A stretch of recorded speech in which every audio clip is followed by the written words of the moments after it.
রাত 2টার সময় কেন অ্যাম্বুলেন্স ক্যাম্পাসে ঢুকবে? সারাদিন তারা কি করছে? এই লাশের সঠিক সংখ্যা এবং শিক্ষা উপদেষ্টার পদত্যাগ। মূলত কালকে আমাদের দেশে যে অপ্রীতিকর ঘটনাটি ঘটে গেছে, মাইলস্টোনের উপরে পুরনো একটি এয়ারক্রাফট এসে পড়ার কারণে আমাদের ছোট ভাই বোনের মৃত্যু, সেটার কোনো সুষ্ঠু কোনো বিচার এখন পর্যন্ত, একটা দিন পার হয়ে গেছে, এখন পর্যন্ত দেওয়া হয়নি তাদের। এমনকি লাশের সঠিক সংখ্যাটা পর্যন্ত আমাদের জানতে দেওয়া হচ্ছে না। যখন মাইলস্টোনের টিচাররা আমাদের মিডিয়াকে এই সঠিক সংখ্যাটা বলতে যাচ্ছিল, তখন আর্মি তাদের উপরে হামলা করে। আমাদের ওখানে যে সহপাঠীরা আছে তাদের উপরে হামলা করে। আমার এক বন্ধুকে এমন ভাবে মারছে, এখন পর্যন্ত হসপিটালে ভর্তি হওয়া লাগছে খালি সঠিক সংখ্যা বলার জন্য। আমরা জুলাইতে তাহলে কেন আন্দোলন করলাম? মিডিয়া যদি এখনো তাদের কাজটা সঠিক মতো করতে না পারে, তাহলে আমরা গত জুলাই কেন আমার ভাই বোন মরলো তার কোনো বিচার হয়নি? গেল মাইলস্টোনের এই কাহিনী গেল। আমাদের আজকে এইচএসসি পরীক্ষা ছিল।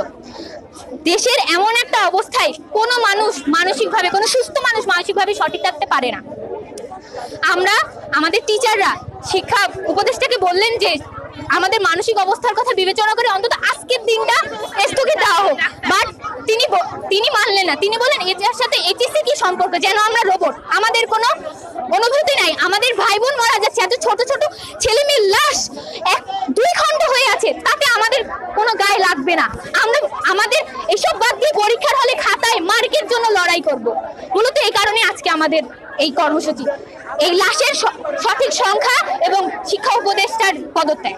আমাদের দাবি হচ্ছে, কালকে যে এত বড় একটা মর্মান্তিক একটা ঘটনা গেল, সারা বাংলাদেশের মানুষ যে শোকাহত হলো, রাষ্ট্রীয় শোক ঘোষণা করা হলো, সেই উপরে তাদের উচিত ছিল না যে এই ঘটনা যখন রাষ্ট্রীয় শোক ঘোষণা করতে, তখন আমাদের পরীক্ষার্থীদের অবস্থা বুঝে মানলাম আমরা না বরিশাল বলছি, ঢাকা বোর্ডে আছে, অন্তত মাইলস্টোন কলেজের যে শিক্ষার্থীরা আছে তাদের ছোট ভাই বোন এভাবে মারা গেছে, তারা কিভাবে পরীক্ষা দিত? শিক্ষা প্রতিষ্ঠান বিবেক নেই, তারা তো ছেলের সন্তান আছে। আজকে যে তার নিজের সন্তান পরীক্ষা হলে থাকতো, সে পারতো? আমাদের কেউ না, আমাদের রক্তের না, তারপর আমরা তাদের দুর্ঘটনা আমাদের মানুষের অবস্থা কারণে বেরোতে পারছি না। কালকে রাতে যে আমাদের ঘুম হচ্ছে না আমাদের ছোট ভাইয়ের মৃত্যুর কারণে, তাদেরকে কোনো জবাবদিহিতার কি প্রশ্ন আসে না? অবশ্যই প্রশ্ন আসে। আমাদের জবাবদিহিতা দিতে হবে। লাশের সংখ্যা যেখানে 150 ছাড়িয়ে গেছে, সেখানে তারা কিভাবে 19-20 জন বলে? এটাকে জবাবদিহিতার প্রশ্ন আসে না? এই প্রশ্নের হিসাব তাদের দিতে হবে। লাশের গুম করা যাবে না। রাত 2টার সময় কেন অ্যাম্বুলেন্স ক্যাম্পাসে ঢুকবে? সারাদিন তারা কি করছে? লাশ কেন গুম করবে? সেনাবাহিনী কেন, প্রশাসন কেন চুপ থাকবে? প্রশাসন কেন এই তদন্ত করবে? প্রশাসন তারা নিজেরা জনগণকে জানাবে, বিশেষ করে মিডিয়া চুপ কেন? মিডিয়া করে প্রচার করতে পারছে না কেন? আমাদের দুইটা দাবি, আমাদের শিক্ষা ব্যবস্থা সংস্কার না করে রেগাও সংস্কার করে, এটা হবে না। শিক্ষা উপদেষ্টার পদ্ধতি, এটা প্রথম দাবি। আমার দ্বিতীয় দাবি, লাশের হিসাব দিতে হবে, লাশ গুম করা যাবে না, আমরা লাশের হিসাব চাই।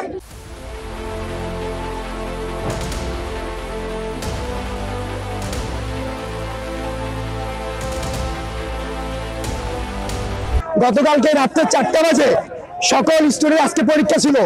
শিক্ষা উপদেষ্টার করণীয় ছিল আমাদের কালকে আপনার দুর্ঘটনা ঘটছে 1টা নাগাদ, 4টা নাগাদ সকল কিছু সবাই অবগত হয়েছে, এবং সেজন্য অবস্থায় আমাদের দেশের শোক দিবস আজকে শোক দিবস হওয়ার কথা ছিল সারা বাংলাদেশে। তা আমরা এসেছি আজকে বাংলাদেশের অংশীদার না, আমরা কি এসেছি পরীক্ষা ঘোষণা কিভাবে করে? যাক, সেটা মানলাম। রাত্রে 4টা বাজে ঘোষণা দিয়েছে যে আমাদের ক্রীড়া উপদেষ্টা আমাদের পরীক্ষা স্থগিত করা হয়েছে। আমাদের শিক্ষা উপদেষ্টা কোথায়? তাকে বলা হচ্ছে, সে বলেছে পরীক্ষা চলমান থাকবে। তাহলে যেহেতু দেশের শোক দিবস দেওয়া হয়েছে, তাহলে আমাদেরকে শোক দিবস পালন করার অধিকার নেই।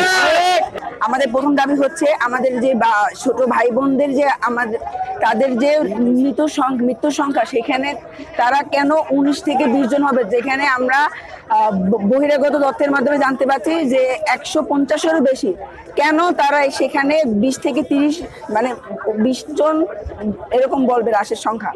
আর আমাদের দ্বিতীয় দাবি হচ্ছে আমাদের যে এই রাষ্ট্রীয় শোক পালন করার পরও কেন আমাদের পরীক্ষা স্থগিত করা হয়নি আজকে? আমাদের কেন চাপ দেওয়া লাগছে? কেন তারা রাত 3টার সময় আমাদেরকে ঘোষণা দিয়েছে যে আমাদের পরীক্ষা স্থগিত হবে? কেন আমাদের চাপের মধ্যে রাখা হয়েছে কেন? এবং আমাদের আরেকটা দাবি রয়েছে, কেন রাত্র 2:30টার সময় মানুষজন স্কুল অ্যান্ড কলেজের ওইখানে অ্যাম্বুলেন্স থাকবে এবং সেনা প্রশাসন থাকবে। মাইলস্টোন ক্যাম্পাসে যে অ্যাম্বুলেন্স ঢুকেছে, আর্মি ঢুকেছে, সেনা প্রশাসন ঢুকেছে, মাইলস্টোন ক্যাম্পাসের প্রত্যেকটা ছেলেপেলে, ইভেন আমরা অনেক লাইভ দেখেছি, ভিডিও দেখেছি যে তারা লাশ বের করতে গিয়েছে। তাইলে এত রাতে কিসের জন্য? রাত্র 8:30টার সময় যেহেতু আমাদের এই যে অভিযান সমাপ্ত ঘোষণা করা হয়েছে, তাইলে কিসের জন্য তারা রাত্র 2:30টার সময় লাশ বের করতে যাবে এবং মাইলস্টোনের ছেলেপেলেদের সাথে ঝামেলায় জড়াবে এবং পুলিশ দ্বারা তারা হামলা শিকার হবে? এটা আমাদের দ্বিতীয় প্রস্তাব, যে পুলিশ কিসের জন্য এখানে রাত্র 2:30টার সময় গিয়েছে, অ্যাম্বুলেন্স কিসের জন্য রাত্র 4টার সময় লাশ বের করতে গেছে?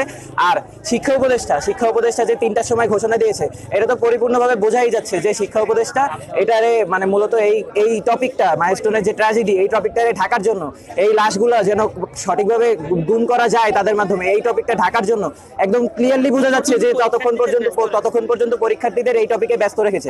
কারণ পরীক্ষার্থীরা নিজেরা উত্তপ্ত, কারণ এইরকম উত্তপ্ত একটা সিচুয়েশনে পরীক্ষার্থীরা কখনোই চাইবে না যে আমি পরীক্ষা দিই। রাষ্ট্রীয় শোক সবকিছু অর্ধনমিত থাকবে, সবকিছু বন্ধ থাকবে, এমন একটা দাবি আমরা জানাইছি।